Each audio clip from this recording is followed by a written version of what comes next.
ጀርመን በሰፊ ጎል ብታሸንፍም የነበሩባት ግን ችግሮች ነበሩ። ምን እንደሆኑና ጥንካሬዎቹ ሴቱ ጋር እንደነበሩ ለማየት እንሞክራለን። አዲስ ከሆናችሁ ሰብስክራይብ እያደረግን እንድናሳድጋት ትጠይቃችኋለሁ ቻናሏን። ምንድን ነበር ትናንትና ሲስተዋል የነበረው? መጀመሪያ ሁላችንም ልንገምት በምንችልበት መልኩ ትልቅ ቡድን አይደለም ኩራሳኦ። ስለዚህ ቢሸነፉም የሚገርም አይደለም። 4ም 5ም ሊገባባቸው እንደሚችል ቀድሞ ቢተነበይ የእግር ኳስ አዋቂ የሚያስብላል ተብሎ አይታሰብም። ነገር ግን የነበረውን ሁኔታ ድባቡን እነሱ ሲያገቡ የነበራቸውን ስሜት ስትመለከቱ ለመጀመሪያም ጊዜ እንደመሆኑ ደስ የሚል ነገር የሚፈጥር ነበረ። ጀርመን በ3-1-6 ነው የሚጫወቱት። ዋነኛው ጥንካሬያቸው በማጥቃት በኩል ነው። ምክንያቱም 3-1-6 ኢምፖዚሽን የሚሰጣችሁ ጥቅም ምንድነው? ወደፊት ሄዳችሁ በደንብ የማጥቃቱን ነገር እንዲሳለጥ ማድረግ ይቻላል። ፕሮክሲሚቲው ቅርብ ይሆናል። የመጀመሪያውንም ጎል አይታችሁት ከሆነ እርስ በርስ የመቀራረብ ነገር ነበራቸው።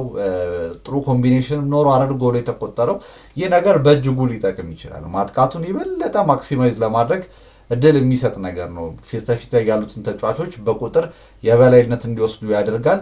የሚጠጋጉበትን መጠን በደንብ ይጨምራል። ስለዚህ አውትፑቱ በጣም ጥሩ የመሆን ቻንስ ይኖረዋል ማለት ነው። ይህ አስገራሚው ነገር ነው። ጎሎቹም የገቡት እንደዛ ነው አይደለ? ጥሩ ኮምቢኔሽኖችን ተመልክተናል። ነገር ግን ችግር ሊሆን ይችላል ብዬ ያሰብኩት ነገር ምንድን ነው? ኩራሳኦ ትንሽ ቲም መሆናቸውና ኳሊቲ ማተር ስለሚያደርግ ነው እንጂ ሊሸነፉበት የሚችሉበትም እድል ነበራቸው። ምክንያቱም ጀርመን ሊጋለጡበት የሚችሉበትም እድል ነበራቸው። ምክንያቱም በትራንዚሽን የሚገኙ ድሎችን መጠቀም አለመቻል ላይ ደካማ ሆኑ እንጂ በጣም የሚጋለጡበት ሁኔታ ነበር። 3-1-6 ይሆናል። ተርኖቨር የሚኖር ከሆነ ለምሳሌ ቶሎ እዛው አካባቢ የሚቀሙ ከሆነ ጥሩ ትራንዚሽን መጠቀም የሚችል ቡድን ከሆነ ሊቀጣቸው ይችላል። ኪሚች ዋይድ ኤሪያውን 3-1-6 ሲሆኑ አንደኛው ተጫዋች ከሶስቱ ኪሚች ነው እና ኪሚች ራይት ዊንግ ዋይድ ኤሪያውን እንዴት ይከላከሏል? በጣም ከባድ ነው የሚሆንባቸው። እሱን መከላከል ላይ እንዴት እያሰቡ እንደሆነ ግራ ያጋባል። ማጥቃቱ በጣም የሚገርም ይሆናል። ነገር ግን መከላከሉ ላይ ኦፍሴት የሚያደርጉት ነገር እንዳለም ይሰማኛል እና በጣም ትራንዚሽን ቡድን የሆነ በጣም ጥሩ ተጫዋቾች ያላቸው ሊቀጣቸው የሚችል ቡድን ከሆነ ሊጠቀሙበት ይችላሉ።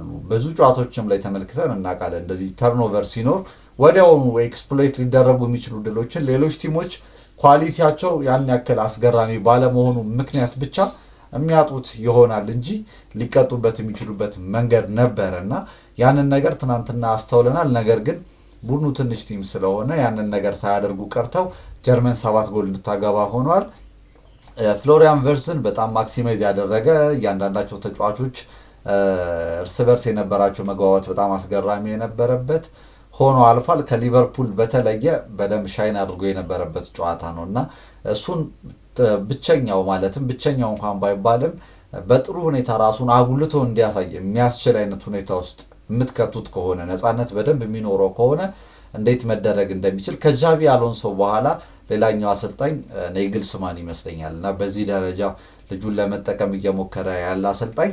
ጀርመን በጣም በማጥቃቱ በኩል ኢምፖሴሽን የሚባለው ላይ ጥሩ ናቸው። ነገር ግን አውት ኦፍ ፖሴሽን በትራንዚሽን የሚመጡትን ኳሶች እንዴት vulnerabilityውን ማለትም ይሄ ተገማችነታቸውን የሚጠቁበትን መንገድ ሊቀንሱ እንደሚችሉ ደግሞ ማሰብ ያለባቸው ይመስለኛል። ይሄ ትንሽ ቲም ስለሆነ ነው። አድቫንስ እያደረጉ ሲሄዱ አደገኛ ቲሞች ያጋጥሟቸዋል።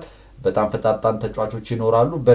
በነ ኪሚች ይቆማሉ የሚለውን የቤት ስራ ያለባቸው ይመስለኛል። ሌላ ቪዲዮ ላይ በደንብ ሰፋ አድርገን ለመመልከት እንሞክራለን። እስከዛው ግን ሰብስክራይብ እናድርግ። ቴንኪዩ